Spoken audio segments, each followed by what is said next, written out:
Yeah, it's pretty surreal.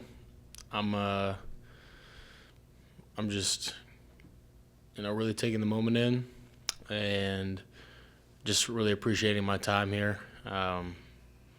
Just the strides that I've made as a football player, as a leader, as a person, and it's all going to come down to this last home game, and I'm just going to put it all out there, and it's just real special to look back on what I've been able to do here. I'm not talking about having success myself. I'm really talking about trying to set the standard for future Virginia football teams, and really trying to lay down a legacy that people can follow, and kind of look to see, when you do the right things, you'll have success, and you can really do great things. So there is so much more to play for than a bowl game, and I heard Keeon say it merely minutes ago.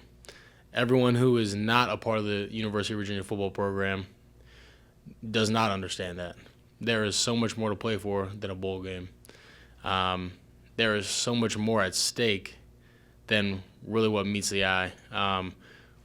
This program, these coaches, they're trying to build a legacy, a dynasty.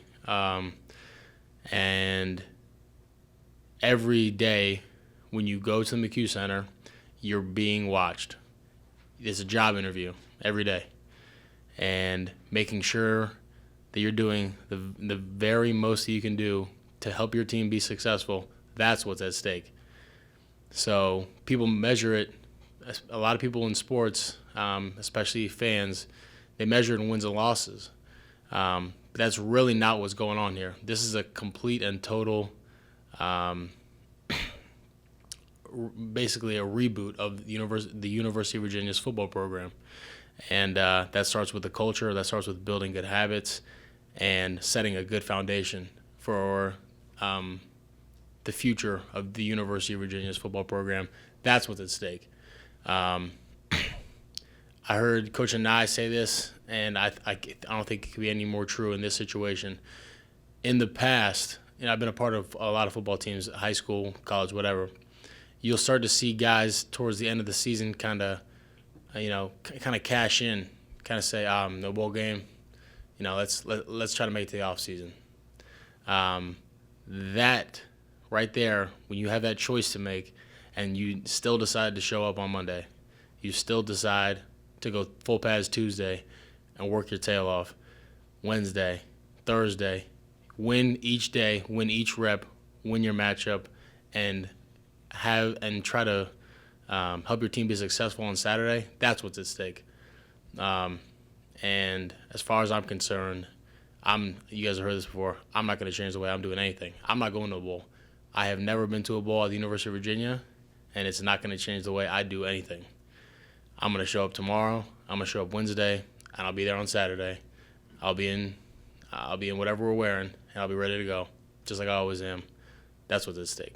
Just because I understand the concept of really looking past yourself and understanding that there's just so much more than having personal success at UVA.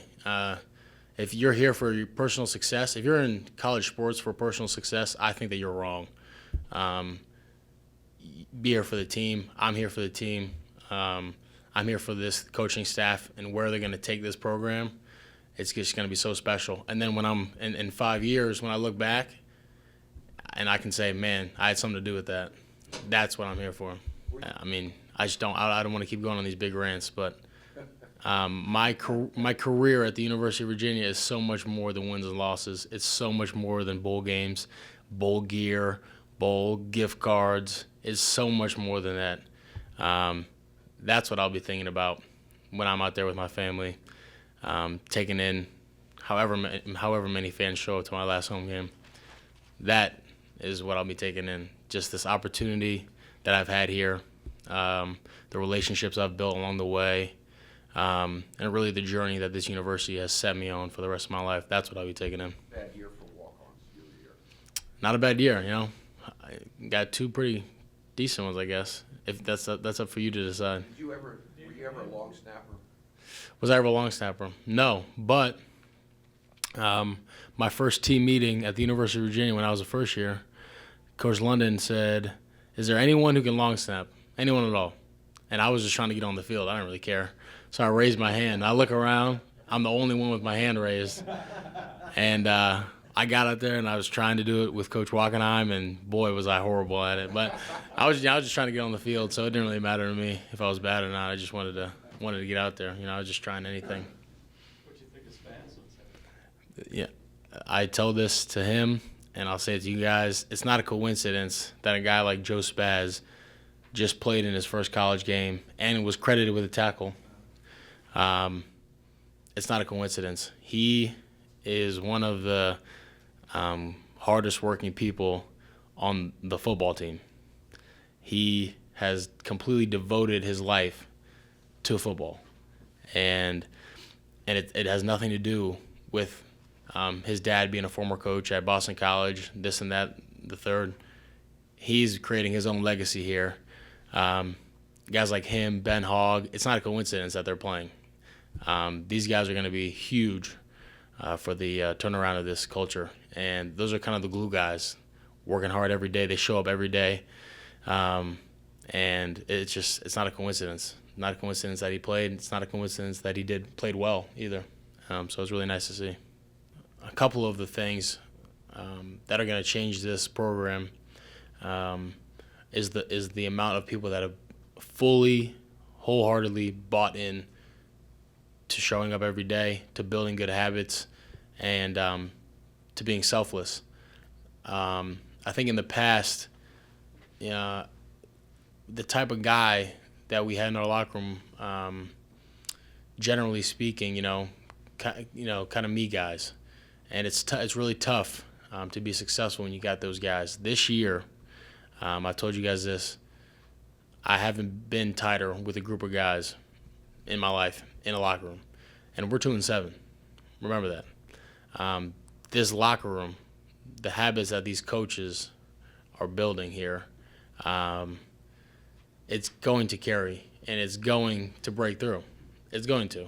And if you believe that, and if you come to work every day with that in mind, it's going to change. And we have too many guys on this team who are selfless, who care genuinely about the success of others for it not to break through.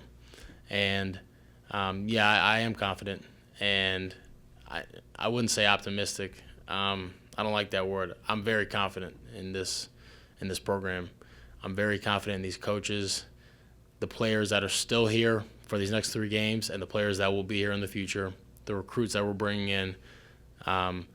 This thing is going to turn, and man, it's going to be special when it does. So, I think I said, I believe in you. I trust you. You're in this position for a reason. It's just something along the lines of that. And I mean, it's because it's the truth. He's our starting quarterback for a reason. He leads our team every week out for a reason. He put in the work from the first day, before the first actual day when it was May. And I was taking a May class, and it was me, Smoke, and Kirk. He wasn't even taking classes, but he was working out on his own here with me. So I've seen his work. I know what he's capable of doing. So it was just, just stay calm. You got this. And just think clear. That was all I was saying to him, is we believe in you. I always tell him I love him, because I do. We put in work. Like Coach Mendenhall said, hard things together. So we've all worked hard together. I've seen him work. I've seen him strain. So he's seen the same for me.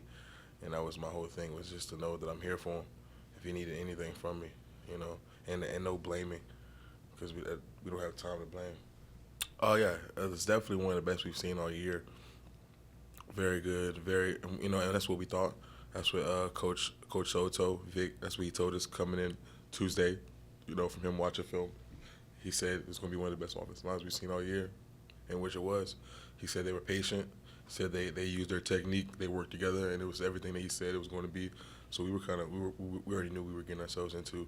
He got us ready as a D-line for the game. He told us what it was, and we knew what it was going to be, and it was just us putting Coach Mendenhall's game plan to work. We know why we're in this position. We Coach Mendenhall calls it extreme ownership. So if the ball's running in the front side of their gap, There's no position we know it was my fault. You know, if it was running the B gap, we know it was one of the defensive ends' fault. You know, if a puller came and I didn't cross over, we know it was my fault. So it was extreme ownership. We know why we're in this position. You know, but like I feel every week, I feel we're still getting better as a defense, as a team. I still feel that we're getting better, and we are a better team than we were in the first game, and we're going to be a better team than we are last week. He sets the tone. The tone has already been set. We know tomorrow's going to be Tackle Tuesday.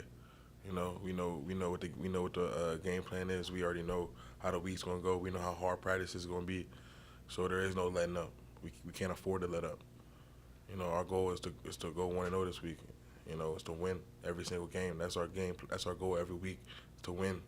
So there is no set a new tone. The tone has already been set. We have the blueprint. We know what we need to do. We know what has to be done. And we have to take ownership and fight for that. I mean, of course you want to take something from what we did last year, you know, and then the year before that. But my whole thing is we just know they're beatable. And we know if we follow Coach Mendenhall's plan that we can win and that the defense can set us up for another win.